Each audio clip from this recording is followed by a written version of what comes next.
गया। Lecture by Yasmeen Sultana. 5th sem का है। कल हमने कहा था बिल के बारे में पढ़ेंगे, लेकिन आज हम 5th सेम का अरस्तु टॉपिक है, अरस्तु के बारे में और उसके बारे में तफसील से मालूमात हासिल करेंगे।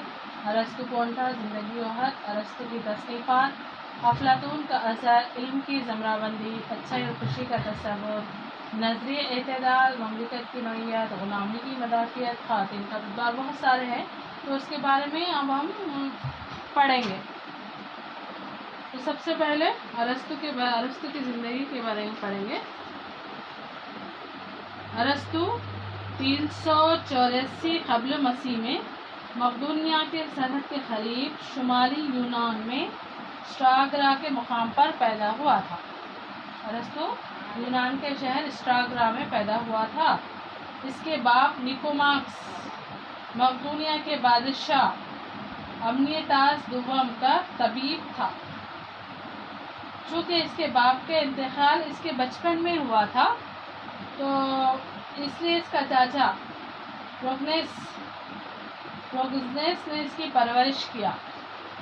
अरस्तु को हयातियात और इससे मुंसलिक मज़ामीन, पौधों और जानवरों के मुशाहदे और दर्जे बंदी में दिलचस्पी अपने बाप की विरासत में मिली थी। आपको मालूम है अरस्तु हयातियात, नबातात, ऐसी चीज़ों पर बहुत ज़्यादा इंटरेस्टेड था और वो बहुत ज़्यादा तजुर्बात हासिल करने का था। उसको ये विरासत उसके बाप में मिली थी। वो हयातियात, बायोलॉजी जिसको कहते हैं ना, वो चीज़ों पर बहुत ज़्यादा तजुर्बा हासिल करने को बहुत ज़्यादा जो है उस पर ज़्यादा इंटरेस्ट था उसको। और ये इसका असर क्यों था, क्योंकि उसके बाप भी वही था। और इसके सियासी, अखलाक़ी तसनीफ़ात, हयातियात और अदविया की तमसीलात से भरी हैं। जो इसके तसनीफ़ात में तो लिखी हुई किताबें जो है ना, वो हयातियात, अखलाक़ी, सियासी और अदविया दवाइयों से तमसीलात से भरी हुई थी। ये पता नहीं चलता था कि हमेशा अरस्तु पेशे तिब को अपनाना चाहता था या नहीं, इसे तिब्बी तालीम हासिल थी या नहीं, लेकिन इसके मौजू से मुतालिक बहुत कुछ जानता था वो। और अरस्तु एथेनीज में अफलातून की दरसगाह में दाखिल हुआ था 367 क़ब्ल मसीह में। इस वक्त अफलातून तालीम देने के लिए सिराक्यूस के दूसरे दौरे पर था। तो अफलातून के दरसगाह में दाखिल हुआ, यानी मदरसे में दाखिल हुआ, स्कूल में दाखिल हुआ था। तो उस वक्त अफलातून वहाँ नहीं था, दूसरी जगह जाकर था। तो उस वक्त अफलातून की उम्र 60 साल थी और अरस्तु की उम्र 17 साल थी। कितना फ़र्क था। और इस वक्त अफलातून की दरसगाह 20 बरस की हो चुकी थी। आइंदा 20 साल तक अरस्तु इस दरसगाह में रहा। 347 क़ब्ल मसीह में 80 बरस की उम्र में अफलातून के इंतकाल के बाद इसे भी छोड़ दिया। तो जब अरस्तु जहाँ पर तालीम हासिल करना था, जब अफलातून की उम्र 60 साल की थी और अरस्तु की उम्र 17 साल थी, तो उसकी जो दरसगाह थी वो 20 साल हो चुकी थी, कायम कर चुकी थे। और 347 क़ब्ल मसीह में 80 साल की उम्र में अफलातून का इंतकाल हो गया था। तो उस वक्त अरस्तु ने उस दरसगाह को छोड़ दिया था। और ये दरसगाह के साथ साथ अफलातून की अजमत का सबूत था कि अरस्तु जैसा ज़हीन नौजवान इतनी लंबी मुद्दत तक सीखता रहा। सियासत, फ़लसफ़ा, हयातियात, दूसरे मज़ामीन भी पढ़ाता भी रहा था। और 367 क़ब्ल मसीह में अरस्तु जब एथेनीज आया फिर वापस, तो एथेनीज की शहरी ममलिकत अपनी अजमत रफ्तार को दोबारा हासिल कर रही थी। और अरस्तु जैसे ज़हीन दिमाग को दरसगाह की दिलचस्पियों के अलावा एथेनीज की सियासत, मशीयत का मुशाहिदा करने के लिए बहुत कुछ था। तो वो बदलते हुए हालात और बदलते हुए सियासी नज़रियात, वहाँ की मशीयत के बारे में मालूम हासिल करने के लिए बहुत कुछ था उस दौरान। और अफलातून सिराक्यूस की उम्र में गहरी दिलचस्पी ले रहा था, लेकिन अरस्तु अपने जहन और शऊर की बालिदगी के लिए अफलातून की दरसगाह के इल्मी माहौल का एहसानमंद था। यानी बालिदगी जिसे कहते हैं, शऊर की जो जहानत उसको मिली थी, उस जहानत में अफलातून की दरसगाह में इल्मी माहौल में जितना उसको मिलाना उसका एहसानमंद रहा। और अफलातून इसकी तालीमात अरस्तु के जहन पर नखूश छोड़े। इसी वजह से 347 क़ब्ल मसीह में अरस्तु क्या करा, एथेंस से निकल गया था। एक वजह ये भी हो सकती कि अफलातून का जानशीन मतलब एक दूसरे के बाद जो हासिल होती वो भी नहीं बन सका था, और इसलिए वो शायद अरस्तु एथेंस से निकल चुका था। मकदूनिया की फतेह, एथेंस में इत्तेहादियों की क़यादियत, मकदूनिया हुकूमत के क़याम से बड़ी जड़ी शायद सियासी वजूहात भी थी। ऐसे कई वजूहात थी जिसकी वजह से वो वहाँ से निकल गया था, अरस्तु को वो छोड़ना पड़ा था। चाहे वजह जो कुछ भी हो, वहाँ से निकल कर एक मुकाम था एसुस को हिजरत किया, और दरसगाह के अपने दो साबिक़ा साथी, उसके जो साथी थे ना, असूस अरस्तु का रब्ते पड़ोस के जालिम हुक्मरान हर्मियास और हैपोस से हुआ, लेकिन बहुत जल्दी दोनों रिश्तेदार बन गए, क्योंकि अरस्तु क्या करा, उसकी हर्मियास की भतीजी से शादी कर लिया था, इस वजह से वो रिश्तेदार बन गए। अरस्तु हर्मियास का मदाह बन गया, चाहने वाला बन गया। अरस्तु का हर्मियास से ताल्लुक़ इसके लिए ऐसे ही मुफीद साबित हुआ जैसे अफलातून का सरक्योस से हुआ था। अपने क़याम के दौरान अरस्तु कानकनी और दूसरे मुतल्लिक़ा माशी मसाइल का मुताला किया। ये ताल्लुक़ अचानक उस वक्त ख़त्म हो गया जब हर्मियास को ईरानियों ने कत्ल कर दिया था, और इस कत्ल से अरस्तु बेहद मुतासिर भी हुआ, मजरूह हुआ था। तो इसके बाद देखिए 344 में अरस्तु पड़ोसी लिस्बोस में मुंतकिल हुआ और वहाँ के मुकाम पर मुकीम हुआ। कहा जाता है कि बाज़ वक़्त के यहीं अपने क़याम के दौरान बहरी हयातियात यानी मैरीन बायोलॉजी का मुताला भी किया था।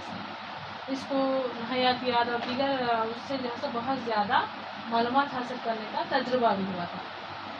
और 342 में अरस्तु के मुस्तक़बिल के फ़ातिह आलम सिकंदर, जो सिकंदर बादशाह था ना, उसका तालिक़ बन गया।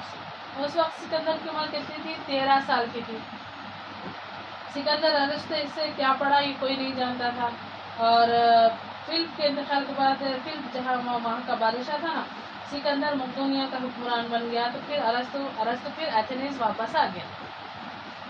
ये उसकी ज़िंदगी के मुतालिक से हम पढ़ रहे हैं, वो क्या क्या करा, कैसे हिजरत करा, क्या क्या करा अपने सियासत के मुताले से, मशयत के मुताले से, ये तमाम चीज़ें हम इस लेसन में पढ़े हैं। और जिस तरह कोई नहीं जानता अरस्तु ने सिकंदर को क्या पढ़ाया। अरस्तु किसी तस्नीफ में भी सिकंदर की फतूहात या यूनान या यूरोप के मुतालिक कुछ नहीं लिखा था। अब ये कहना मुश्किल है कि सिकंदर की पॉलिसीज़, प्रोग्राम्स अरस्तु की हिमायत हासिल की या नहीं, ये पेश ख़यासिया भी हो सकता था। अरस्तु की फ़िक्र के तर्ज़े में बहस करेंगे बिल्कुल वक्त। अब इसके बाद देखिए 335 क़ब्ल मसीह में अफलातून की दरसगाह का जानशीन बना कोई और इसका इंतकाल हो गया तो कोई और बना, और अरस्तु अपनी खुद दरसगाह शुरू की जो हयातियात और तारीख़ हुकूक़ मुताले का मरकज़ बन गई। तो अरस्तु ने अपनी दरसगाह शुरू करी और उसमें तारीख़ और हयातियात के मुताले से पढ़ाना शुरू हो गया। इसमें मुख्तलिफ़ तलबा ने 158 दसातीर को जमा किया और इनका तक़ाबुल यानी मुकाबला किया, ज़मरे बंदी की। और यूनानी मुक़द्दमे के ज़ेर तसल्लुत एक विलायत था। यूनान पर हुकूमत करने के लिए सिकंदर को अपने पीछे यूनान में छोड़ गया था।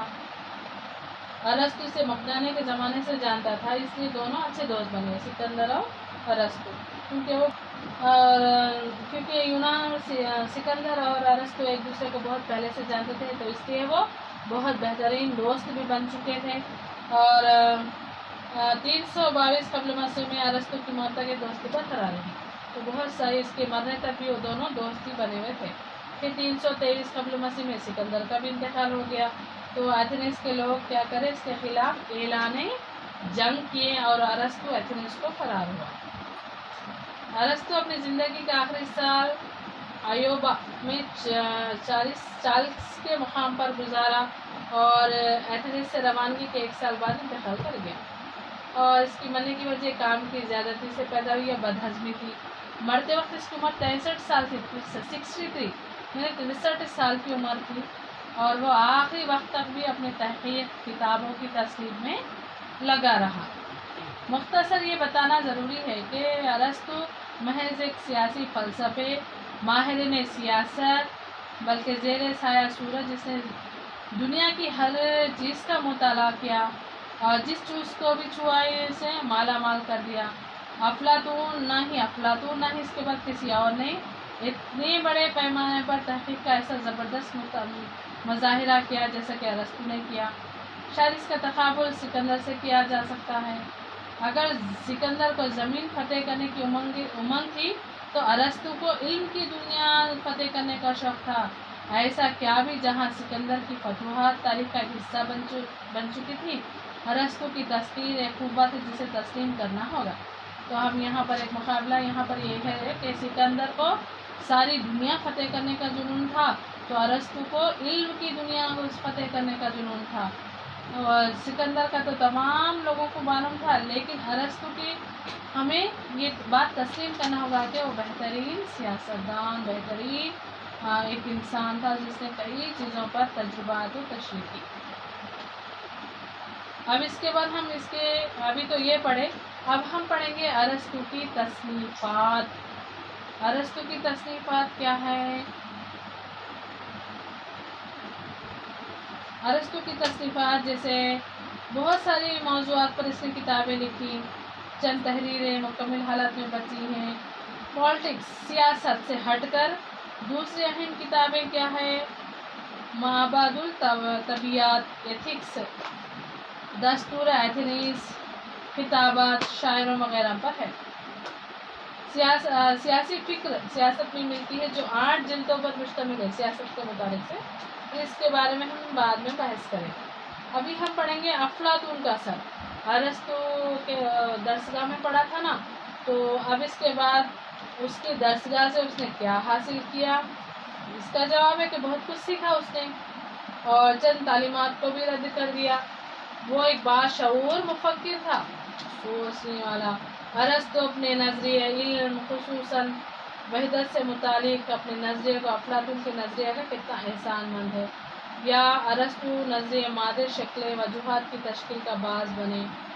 चुनाचे दोनों ही इल्मियात पर बेहद तवज्जो दिए हैं, लेकिन इन तमाम उसूलों के मसाइल पर अरस्तू अफलातून के अंधाधुन को कबूल नहीं करता। यानी इसने तनकीद किए बगैर अरस्तू ने अपने तमाम तर कोशिशों को मुकम्मल खालिस बनाने पर मरकूज़ किया ताकि फ़लसफ़े को बेहतर तौर पर खिदमत कर सके। अरस्तू की फ़िक्र अफलातून नज़रिए अशकाल की इबारत है। जैसे ये समझा जाता है कि किसी शय की खुसूसियत इसके बाहर होती है, अंदर नहीं। तहरीकी क़ुव्वत की कमी है, वाक़ई वजह बनने की ज़रूरी है, तो ये तमाम चीज़ें उसके अंदर हैं। अब इसके बाद देखिए, अब इल्म की ज़मराबंदी पढ़ेंगे। बाज़मत क्या था, वो तो अशकाल और वजूहात भी है इसके अंदर, तो हम उसको बाद में पढ़ेंगे। फिर वक्त पढ़ेंगे इल्म की ज़मराबंदी। इल्म की ज़मराबंदी क्या है? अरस्तू ने इल्म को 3 ज़मरों में तकसीम किया। अरस्तू ने इल्म को 3 ज़मरों में तकसीम किया। पहला है अमली, दूसरा है पैदावारी, तीसरा है नज़रियाती।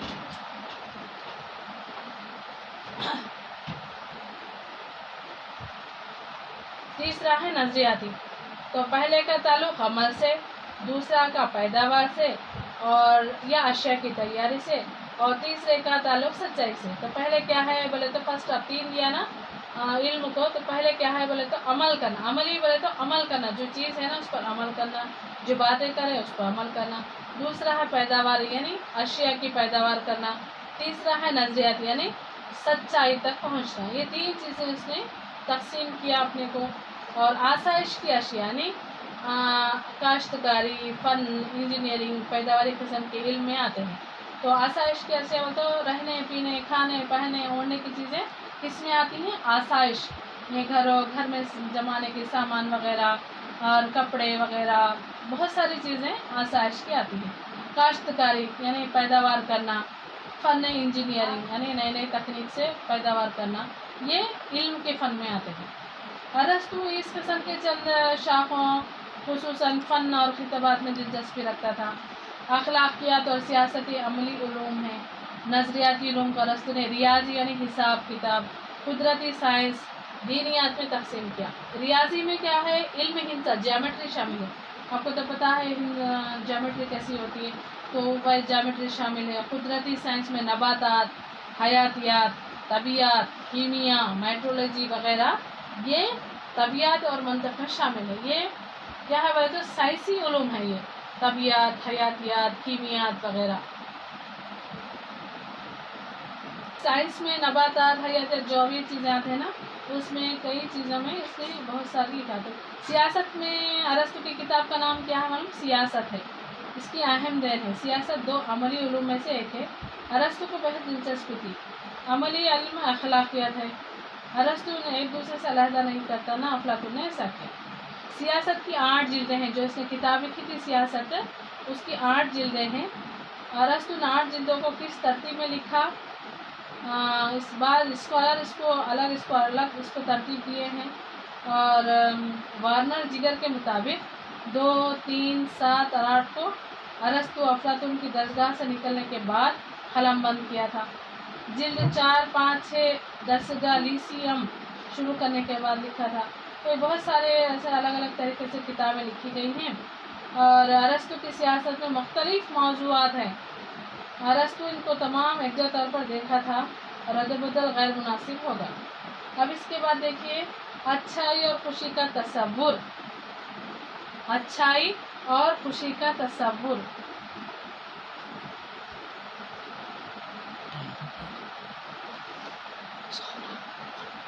اچھائی اور خوشی کا تصور.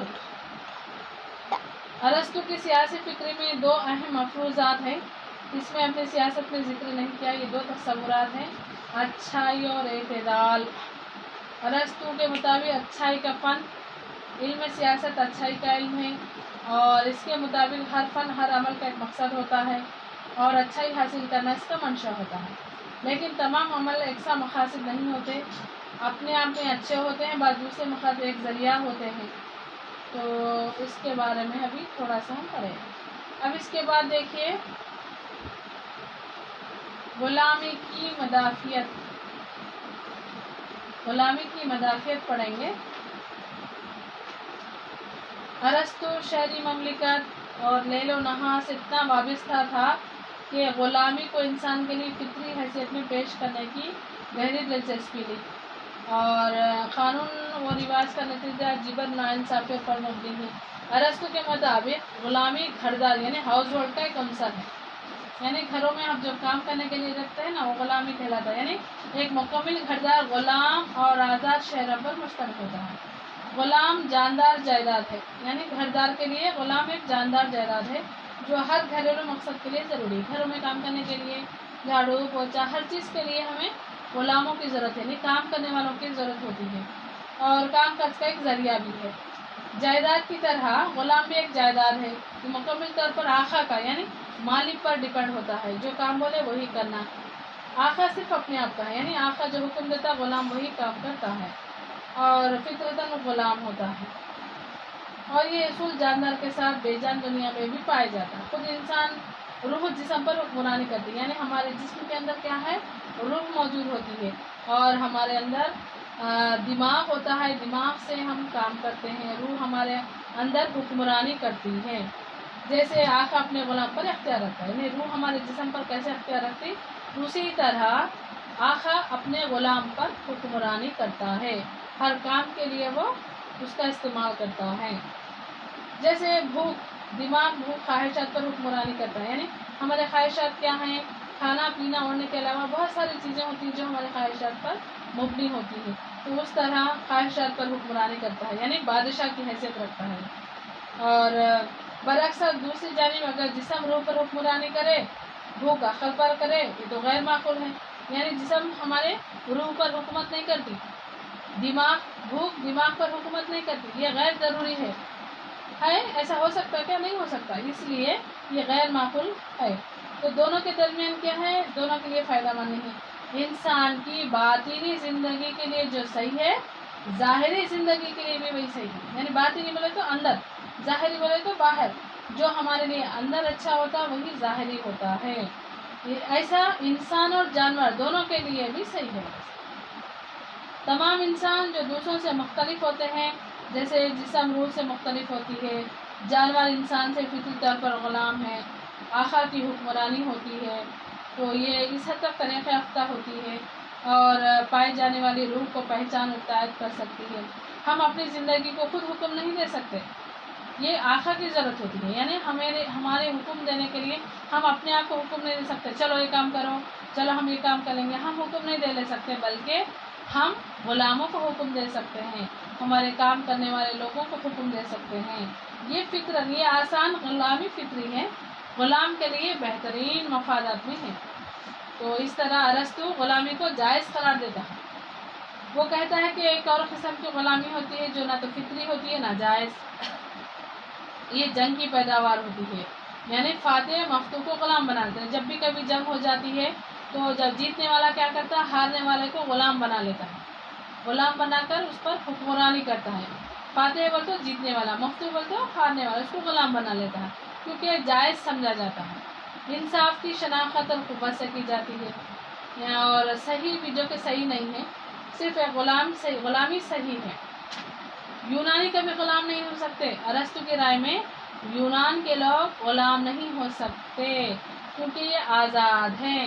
ارسطو سکندر کو یہ یونانیوں کے ساتھ مساوی سلوک کرنے اور ایرانیوں کے ساتھ غلاموں جیسا برتاؤ کرنے کا مشورہ دیا تھا۔ جب تھا نا تو اس نے کہا تھا کہ ایرانیوں کے ساتھ غلاموں کے جیسا سلوک کرو اور یونانیوں کے ساتھ اچھا سلوک کرو، یہ اس نے مشورہ دیا تھا۔ تو اس طرح یہ ناقابل مدافعت تصور تھی، ارسطو کی طرح کامیاب نہیں ہوا، اور غلاموں کے ساتھ اس کا سلوک یہ اس کی ایک نصیحت تھی اس کی موت پر، کہ جب وہ مرنے والا تھا تو اس نے اپنی نصیحت ایک لکھی تھی کہ جب میں مر جاؤں تو غلاموں کو آزاد کر دینا۔ ایسا معلوم ہوتا ہے ارسطو کا عالم انسان سے الگ تھا۔ اور اس کے بعد دیکھیں خواتین کا رتبہ، اس میں خواتین کا رتبہ کیا ہے؟ خواتین کے رتبے پر ارسطو کے یکساں طور پر خدامت پسند ہے، خواتین کو غلامی کے مساوی نہیں رکھتا تھا، مرد سے کمتر سمجھا جاتا تھا، یا عورتوں کو مردوں کے تابع ہونا چاہیے تھا، ایسا بتا رہا وہ، اور عورت اور مرد کے درمیان مساوات کا کوئی سوال ہی نہیں اٹھتا، اس نے تو منع ہی کر دیا، کیونکہ عورتوں کے درجہ بہت کم تھا اس ٹائم پہ، اور افلاطون کے یہ کہہ چکا ہے کہ ارسطو خواتین کو خاندان یا بغیر خاندان کے مساوات دینے کے لیے تیار نہیں تھا۔ یہ افلاطون کو بیویوں کو جائیداد قبول کرنے کے لیے تیار نہیں تھا، یعنی خانگی جائیداد کیا ہے؟ خود سے محبت فطری ہے، یعنی اپنے آپ سے محبت کرنا یہ فطری چیز ہے۔ خانگی جائیداد زندگی کو آرام دہ بنانے کے لیے کیا چاہیے؟ کھانا پینا، رہنا، گھر وغیرہ یہ سب ضروری، جائیداد بھی ضروری ہے۔ انسان کو ہمیشہ دولت سے تسکین حاصل ہوتی ہے، انسان جب دولت حاصل کرتا ہے تو اس کو تسکین ہوتی ہے۔ ایک انسان کو دوسرے انسان کی خدمت کے لیے جائیداد ضروری ہے۔ تو ارسطو خود غرضی جائیداد کے غرضانہ قبضے کے خلاف، جیسے سود خوری کے مکمل خلاف تھا۔ جب پیسوں سود سے پیسے دیتے تھے نا تو سود بڑھ جاتا تھا، تو جو انسان سود ادا نہیں کرتا اس کی جائیداد وغیرہ سب دوسروں کے قبضے میں چلے جاتی تھی۔ تو یہاں پر سود کے خلاف تھا اس نے۔ مثالی مملکت کیا ہے بولے تو ارسطو اپنے جلد دوم میں افلاطون کی قوانین پر تنقید کرتا ہے۔ افلاطون کی کتاب کا نام تھا قوانین، اس میں مثالی مملکت کے لیے جو چیزیں اس نے بیان کی تھی اس پر اس نے تنقید کیا تھا۔ قانون کی حکمرانی، آزاد انسانوں کی مساوات، خانگی جائیداد، غلامی کے نظریات شامل ہیں۔ انسان و مملکت کے لیے لازمی سمجھا جاتا تھا، اور شہریت کی بحث سے شروع ہوتی تھی۔ اب اس کے بعد اس میں بہت ساری چیزیں، شہریت ہے، دساتیر کی زمرہ بندی اس نے کی، انصاف، اقتدار کے حریف دعوے، قانون کا اقتدار اعلیٰ، بادشاہت، مثالی مملکت کے خصوصیات بھی بہت سارے اس نے بتائی تھی۔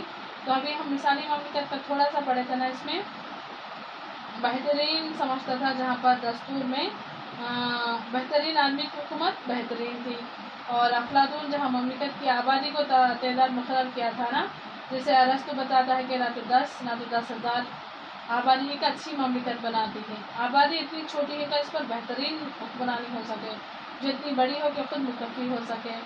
تو اس طرح سے بہت ساری چیزوں کے بارے میں اس نے بتایا تھا۔ تو ابھی ہم پڑھیں گے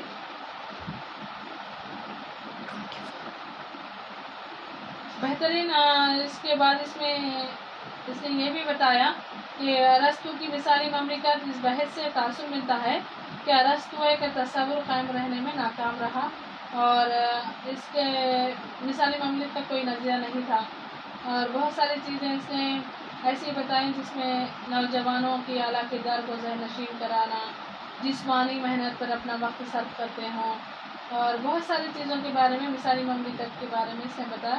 شاید صاحبان جو ہے نا ارسطو، یہ ارسطو سیاسی تصور کا کوئی نظریہ نہیں رکھتا، اور خیرین کے خیالات میں کامیاب روپ دیا گیا بول کے بتایا. تو اس کے بعد دیکھیے بہترین مملکت کے لیے اس نے چند اور بہت ساری جمہوریت کی کامیابی کے لیے کیا کیا چیزیں ہونی چاہیے، دساتیر کی تخصیص میں بتا دیا، اور بادشاہ کے بارے میں بتایا، چند سری کے بارے میں بتایا، سیاسی یعنی پولائٹی کے بارے میں بتایا. بہت ساری چیزوں کے بارے میں ارسطو نے اس میں انقلابات کے بارے میں بتایا، انقلابات کیسے ہوتی ہیں. اور اس نے ارسطو کے بتائے سے نظریات میں کیا ہندوستانی جو سیاسی مفکر تھے نا میکاولی کھوٹیا، اس کے بارے میں بہت ساری چیزیں اس میں بتائی گئی ہیں. تو ابھی ہم اتنا سا ہی ارسطو کے بارے میں پڑھیں، انشاءاللہ پھر کل اور تھوڑا سا اور زیادہ معلومات حاصل کرنے کی کوشش کریں گے.